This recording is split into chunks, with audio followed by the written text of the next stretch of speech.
آج میں تمام ثبوت آپ لوگوں کے سامنے لایا ہوں۔ گزشتہ روز ایک کمرشل ذاکر نے اسلام آباد میں سیدنا صدیق اکبر رضی اللہ تعالیٰ عنہ کی شان میں گستاخی کی۔ پاکستان ایک نیوکلیئر سٹیٹ ہے اور یہ واحد اسلامی ریاست ہے جو اسلام کے نام پہ بنی اور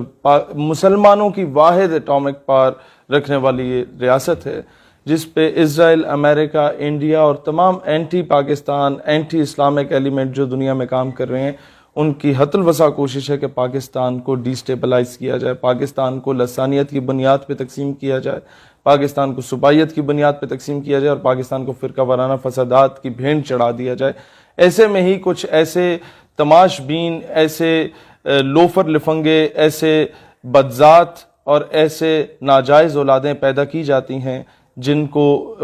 بھیجا جاتا ہے مختلف جگہوں پہ فرقہ واریت پھیلانے میں اور پاکستان کے لوگوں کو آپس میں تقسیم کرنے میں اور مسلمانوں میں انتشار پھیلانے میں، مسلمانوں کی دل آزاری کرنے کے لیے ایسے لوگوں کو بھیجا جاتا ہے۔ اور اس کی سب سے بڑی وجہ کیا ہے؟ یہ گستاخی کیوں کی گئی؟ کیونکہ اس سے پہلے قانون عمل میں نہیں آیا۔ اس سے پہلے کئی کیسز رپورٹ کیے گئے، ایف آئی اے کے سائبر کرائم ونگ میں پاکستان ٹیلی کام اتھارٹی کو ساتھ بھیجا گیا، لنکس ان کے بلاک ہو جاتے ہیں، وہ لوگ پکڑے نہیں جاتے، ان کو پکڑنے سے پہلے ان تک رپورٹ پہنچ جاتی ہے کہ جناب آپ کے خلاف کارروائی ہو سکتی ہے، اپنے اکاؤنٹ بلاک کرو۔ وہ بلاک کر دیتے ہیں، ثبوت مٹ جاتے ہیں اور وہ لوگ باہر ہوتے ہیں، وہ آئی ڈی چینج کرتے ہیں اور پھر گستاخیاں کرتے ہیں اور پھر مسلمانوں کی دل آزاری ہوتی ہے، پھر سڑکیں بلاک ہوتی ہیں، پھر دھرنے ہوتے ہیں، پھر کہا جاتا ہے ملک کے معاشی استحصال میں ہے اور کوئی اس طرح کا نا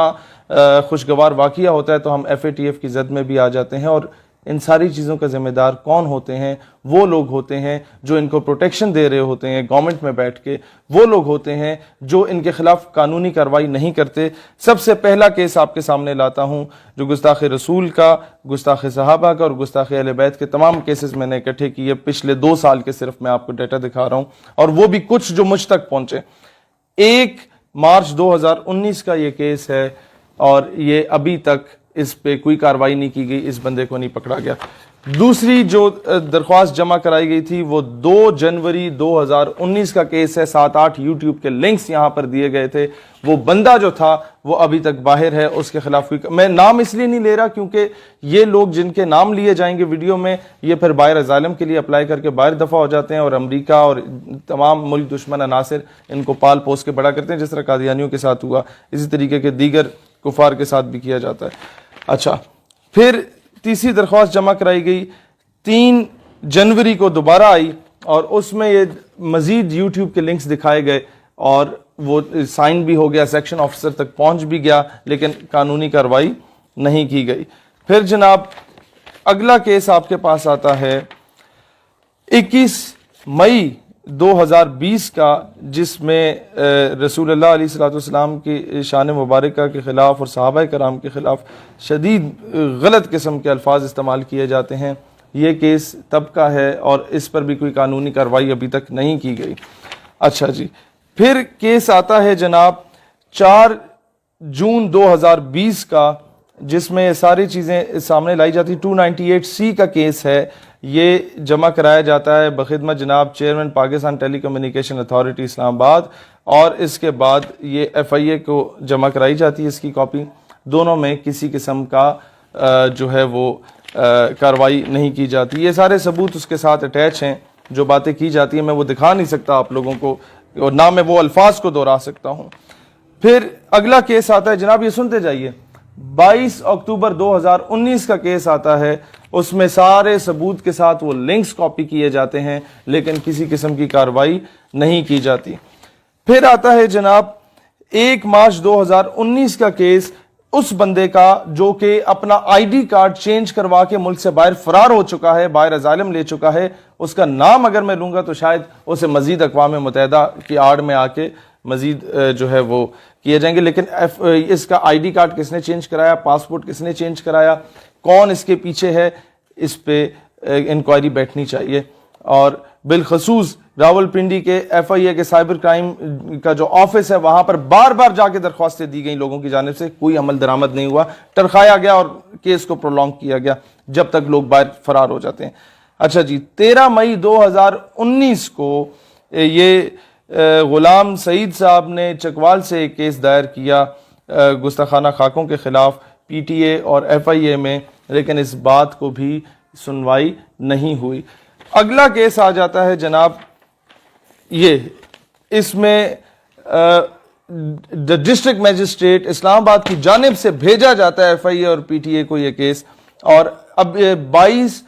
اپریل 2019 کا، اور سگنیچرز کے ساتھ، سارے سٹیمپ کے ساتھ، ابھی تک کوئی کارروائی نہیں کی گئی۔ پھر جناب اگلا کیس آتا ہے آپ کے پاس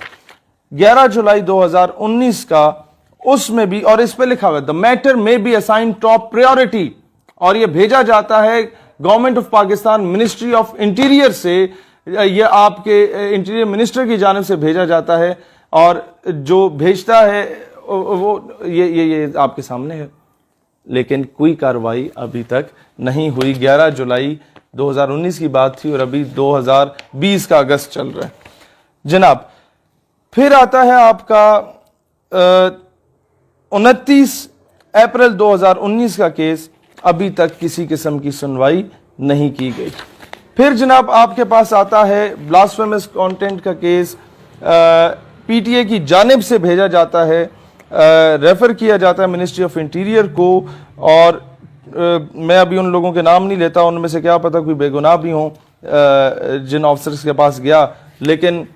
جناب جب 1.5 سال ہو گیا ہے نا،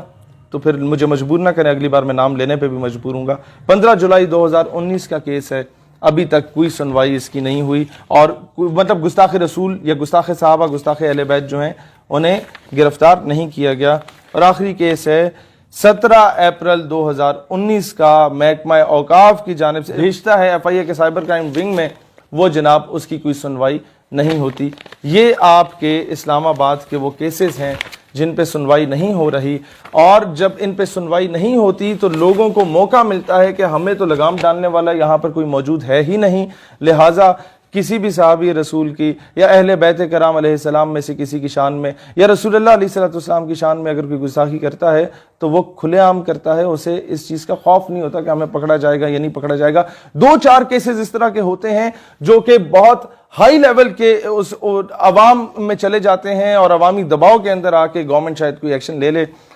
ادروائز کوئی سنوائی نہیں ہوتی۔ پھر کوئی قانون ہاتھ میں لیتا ہے تو کہا جاتا ہے توہین عدالت ہوتی ہے، قانون ہاتھ میں نہیں لینا چاہیے، لیکن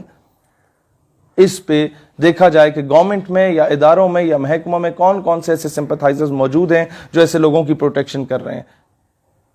میں ہمیشہ یہ کوشش کروں گا پاکستان میں فرقہ واریت نہ پھیلے، مسلمان ایک ہو کے رہیں، کیونکہ پوری دنیا کے مسلمانوں کو آپ لوگوں سے امیدیں وابستہ ہیں۔ You are the only nuclear state, you are the only country after Medina Pak, the only homeland after Medina Pak which was made on the name of Islam۔ Pakistan ہمیشہ زندہ باد۔